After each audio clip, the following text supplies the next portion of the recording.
Hi, my name's Benjamin, and I'm a movie addict.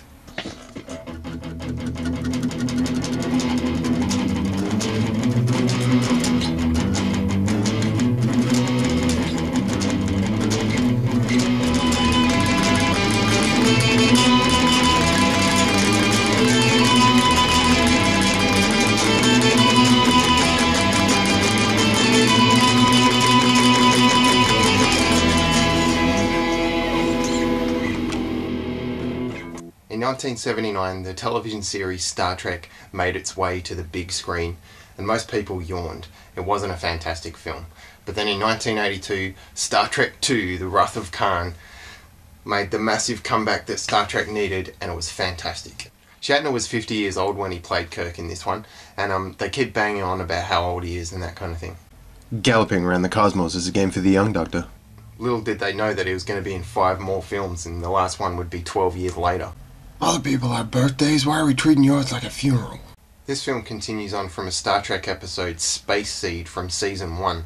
I don't really know of any other major films that have tied themselves so specifically to an episode of a television series before this. Botany Bay. Botany Bay? Oh no! When we're first introduced to Khan in the movie, there's a big reveal where he slowly takes off his mask to reveal that he is Ricardo Montalban. And he goes on about recognising Chekhov, even though Chekhov wasn't on the Enterprise when the Space Seed episode happened. Madieu, I never forget a face. I've got 11 Star Trek films to choose from. Why is Star Trek II the best one? Well, for a start, I think Shatner finally found a match for his huge, masculine, over-the-top speeches with Ricardo Montalban. I'll chase him round the moons of Nibia and round the Antares maelstrom and round perdition's flame before I give him up. And you got Kirstie Alley doing a terrible job at playing a Vulcan but being all hot while she does it. Evasive action. I don't know why she's hot, it's just a 1980s scratchy voice thing. There's some interesting science fiction ideas with the whole terraforming thing, but as usual in classic Star Trek fashion, the thing that's way more interesting than the actual science fiction is everybody's dramatic reaction to it. Would you mind telling me whose are the right hands, my logical friend? We get to see Kirk Jr., which is pretty cool, and Kirk's ex. I'm your doctor, and I'm your friend. Get back your command. Amongst the complex science fiction storyline, it's basically just Khan versus Shatner in a man-to-man battle with their ships. They may as well be on, olden time boats shooting cannons at each other. It's the same kind of thing. And there's a tragic ending which made every single nerd who watched it cry. I don't care how manly you are, if you're a nerd, you cried watching this. I have been, and always shall be, your friend. Leonard Nimoy only agreed to play Spock in this film because he knew he was going to die at the end. He didn't want to play Spock anymore.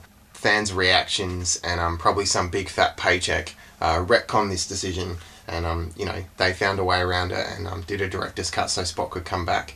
But it's still really sad watching this film. You're like, wow, Spock is dying. I remember the first time I watched it, I didn't know he was coming back, this is, this is sad stuff. And there's also that whole kind of, bromantic, heterosexual man love, whatever you want to call it, that relationship between, Kirk and Spock is really believable, especially in this one. Of all the souls I've encountered in my travels,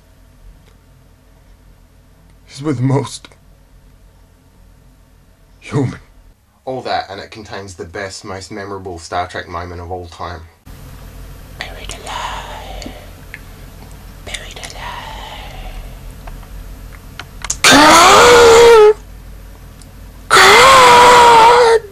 Even though we had 4.5 more original Star Trek films after this one, Star Trek II really is all of these actors at the top of their Star Trek game. All the best writing, all the best action scenes. It's just really classic stuff.